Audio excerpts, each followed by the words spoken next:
Oh my god, what should I speak here? My dictionary is completely empty at this time.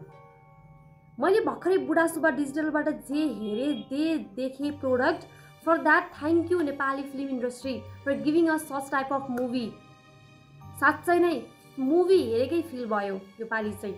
So namaste and welcome back to every movie lover to my channel today video is all about the trailer review of Nepali movie most anticipated most hyped Nepali movie Pitambar सानोतिनो कार्य होइन 20 वर्षदेखि बाँधिएको बाँधो teaser आउँदाखेरि नै अत्यन्त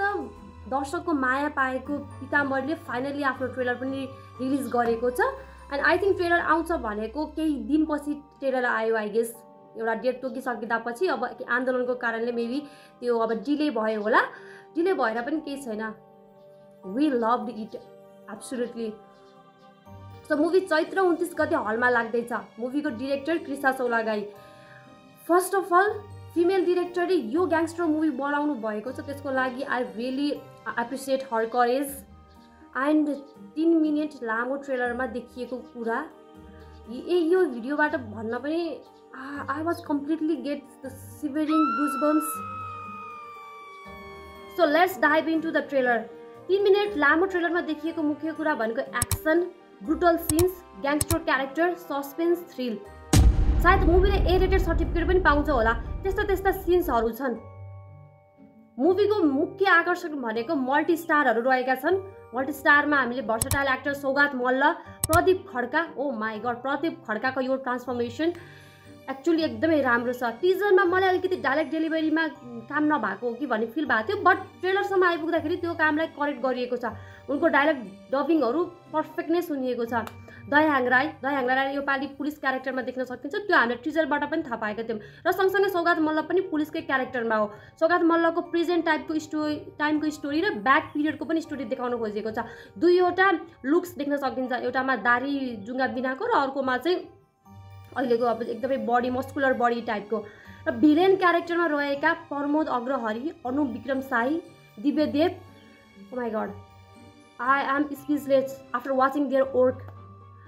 villain भन्ने बित्तिकै थोरै अलिकति गुजबम्स पनि होस् क्या हिरोलाई र भिलेनसँगै आउँदाखेरि भिलेनलाई त्यो एकदमै फितलो क्यारेक्टरमा देखाइने त्यो नेपाली फिल्म होस् या अरू कुनै फिल्म होस् त्यो अनुसार देखाइन्छ बट पिताम्बर मुभीले त्यो रेकर्ड ब्रेक गरेको छ भिलेन र हिरोको सेम लेभलको काम छ र सेम लेभलको स्क्रिन टाइम पनि त्यही अनुसार राखिएको छ ट्रेलरमा सबै कुरा पाउन सकिन्छ इमोसन्स लभ सिन्सहरू so talking about the story I thought यो मुभीलाई माइथोलोजिकल्ली कनेक्ट गर्न खोजिएको छ जब जब धरतीमा अन्याय र अत्याचार बढ्छ तब एउटा मसिहाको जन्म हुन्छ कलियुगमा र त्यो मसिहा पिताम्बर हो जस्तै कल्की मुभीमा प्रवासलाई त्यो वेमा प्रेजेन्ट गर्न खोजिएको थियो भने यहाँ पनि त्यही स्टोरीलाई कनेक्ट गर्न खोजिएको छ र प्रदीप खड्काको रोल्स पनि त्यस्तै छ सुरक्षा पन्तको कुरा गर्नुपर्दाखेरि मलाई लाग्छ सुरक्षा पन्तले केही समय फ्ल्यासब्याकको स्टोरी देखाउँदाखेरि आमाको रोलमा हो कि भन्ने फिल भयो उनको डायलग्सहरू हेर्दाखेरि सिनेमाटोग्राफी एकदमै राम्रो छ बिग बजेट मुभी हो भनेर देख्न सकिन्छ मुभीले अलिअलि मार्को मुभीको भाइब्स पनि दियो होइन भाइलेन्स एक्टिभिटिजहरूले गर्दाखेरि र अलिकति खड्किएको कुरा भनेको प्रदीप खड्कालाई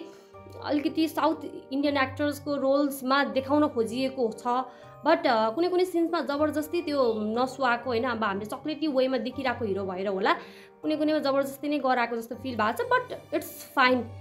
एक्सपेरिमेन्ट गर्न पाइन्छ र उनी नै यो मुभीको हाइलाइटेड थिङ पनि हुन् अरू भिजिएम राम्रो छ कलर ग्रेडिङ पनि एकदमै पर्फेक्ट नै छ ओभरअल मुभी सबै नै राम्रो छ यत्तिको मुभीलाई पर्फेक्ट भन्न सकिन्छ एकदमै राम्रो छ भन्न सकिन्छ र अब कर्मासँग जुत्दैछ कर्मालाई यो पालि आई थिङ्क घाटा लाग्छ होला यो मुभीसँग जुत्दैछ भनेपछि अफकोर्स घाटा लाग्छ सबैभन्दा बेस्ट थिङ्स भनेको आई अलरेडी सेड द्याट मल्टिस्टार्सहरू छ तपाईँहरूले एक्टिङमा कम्प्लेन गर्न पनि ठाउँहरू कतै पनि भेटिँदैन होला हलमा हुक गरेर राख्ने क्यापेसिटी छ मुभीको so I am really excited so this is all about for today if you love my video do subscribe my channel and follow for the more updates